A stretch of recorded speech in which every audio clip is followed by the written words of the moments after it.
Hello दोस्तों, I know आज मैं काफ़ी टाइम बाद वीडियो अपलोड कर रहा हूँ। तो ऐसा क्या हो गया कि मैं अब तक कोई वीडियो अपलोड नहीं कर रहा था।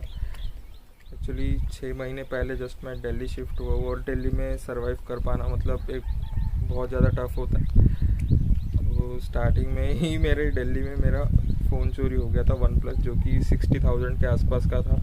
और चलो पैसों का कुछ नहीं, फ़ोन का कुछ नहीं, बट उसमें मैंने एटलीस्ट 20 से 30 व्लॉग्स मेरे शूट थे जो मैं अपलोड करने वाला था एडिट करके। तो मेरी सारी मेहनत भी उसमें चले गई। तो ऐसा सब हो जाता है। तो मेरे इतना मैंने पैसा खर्च किया था कोई व्लॉग अपलोड करने के लिए, अच्छी अच्छी प्लेसेस में जाकर व्लॉग बनाने के लिए, बट फिर ऐसा हो जाता है। तो मैं बहुत ज़्यादा डिप्रेस्ड हो गया, बहुत ज़्यादा स्ट्रेस आने लगा मुझे, क्योंकि मुझे लगने लगा कि मेरी सारी मेहनत अब वेस्ट हो गई। और उसमें फ़ोन में मेरा बहुत कुछ इंपॉर्टेंट डाटा सब कुछ था। तो इसके वजह से मुझे बहुत ज़्यादा स्ट्रेस आने लगा। फिर धीरे धीरे मेरी हेल्थ ख़राब होते गई।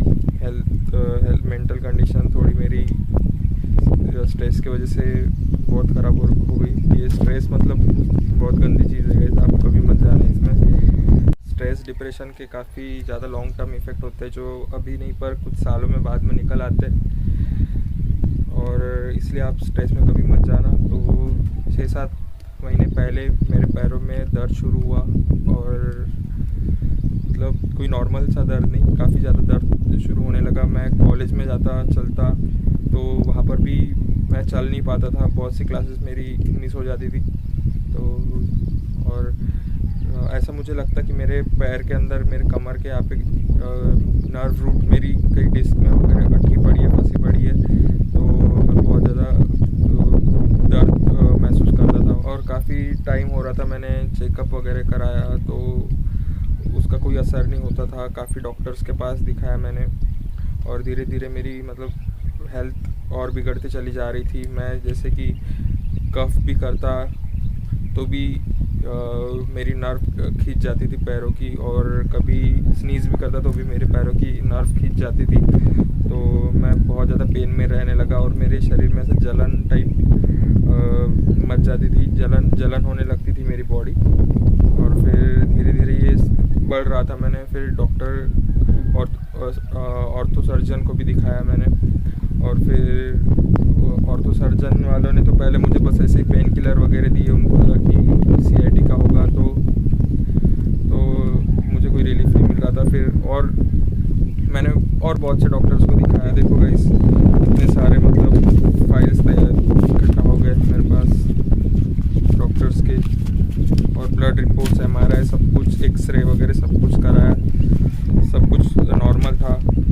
और जब तक मैं पेन किलर्स लेता तब तक मेरी हेल्थ दर्द नहीं महसूस होता था, और जैसे ही पेन किलर ख़त्म हुई वैसे मेरे पैर में फिर से दर्द होना शुरू हो जाता था।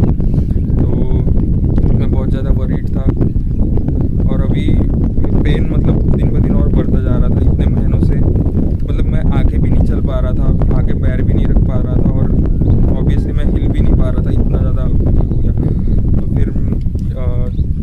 फिर मैं नागपुर में गया, और नागपुर में मैंने मेरा एक चेकअप करा एक न्यूरोलॉजिस्ट के पास, बहुत फेमस है, अच्छे न्यूरोलॉजिस्ट है, उनको दिखाया। तो उन्होंने पहले तो मुझे ब्लड टेस्ट कराया। 6-7 महीने बीत चुके थे।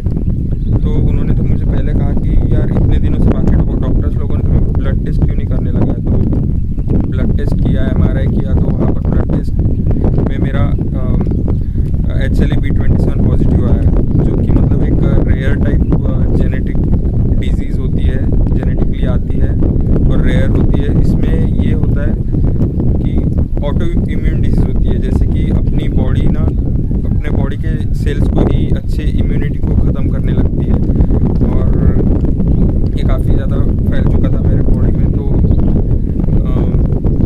एक लाइक कैंसर की तरह होता है ये भी। मतलब इसका कोई इलाज नहीं होता, इसका कोई क्योर नहीं होता है।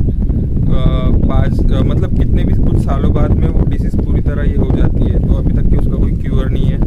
उसमें क्या हो जाता है कि हमारी जो स्पाइन होता है ना, वो पूरा उसके गैप्स वो कोलैप हो जाती है, एक बैम्बू स्टिक की तरह बन जाती है, और बॉडी की शरीर अपने बॉडी को ख़त्म करती है। जितने भी गैप्स है बॉडी के सब ख़त्म कर दिए। तो बहुत ज़्यादा मतलब इस बात से वरीड हो गया था। इस डिसीज़ का नाम होता है एंकिलोसिंग स्पॉन्डिलिटिस करके होती है। तो ये बहुत कम लोगों को होता है इंडिया में, और आज ना कल वो पूरा स्पाइन वगैरह ये ख़राब हो जाता है। तो मैं बहुत ज़्यादा वरीड था। ये डिसीज़ गाइस बॉडी के पूरे मोस्टली सेंट्रल पार्ट्स पे ज़्यादा असर करती है, जैसे कि आइज़ हो गए, पूरा आइज़ रेड हो जाना, बैकबोन पे दर्द करना, पैरों में दर्द करना। और तो मेरे इसमें काफ़ी ज़्यादा पेन बिल्कुल भी मतलब सहा नहीं जा रहा था मुझसे। ऐसे नेक में दर्द होता था, मेरी शोल्डर तो पूरी ऐसी नीचे हो गई थी, ये तो ऊपर भी नहीं होती थी इतने महीनों से। और नेक मैं तो ऐसे मूव भी नहीं कर पा रहा था, इतना ज़्यादा पेन था, बिल्कुल भी मूव नहीं कर पा रहा था, और आगे चल भी नहीं पा रहा था। तो इतना सब हुआ, और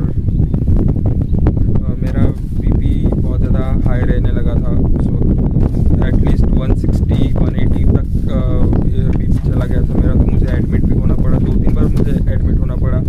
मुझे फिर उस वक्त स्पाइन स्ट्रोक भी आया, तो उसकी वजह से भी मुझे हॉस्पिटल में एडमिट रहना पड़ा। और मेरी हार्ट बीट पल्स भी हमेशा ज़्यादा रहती थी, मतलब बहुत हर तरीके से ये डिसीज़ पूरी मेरे शरीर पे हावी हो गई थी। जैसे होम वर्कआउट के भरोसे पर सिर्फ दो डंबल थे मेरे पास, और मैंने कोई जिम भी नहीं की थी। मैंने मसल्स हेयर्स फिर से रीग्रो किए थे, मसल्स भी अच्छी खासी बना ली थी, बट अभी ये डिसीज़ की वजह से अब वो सब भी नहीं रहे। मतलब हेयर्स पे बहुत असर हुआ है, मसल्स पे बहुत असर हुआ है।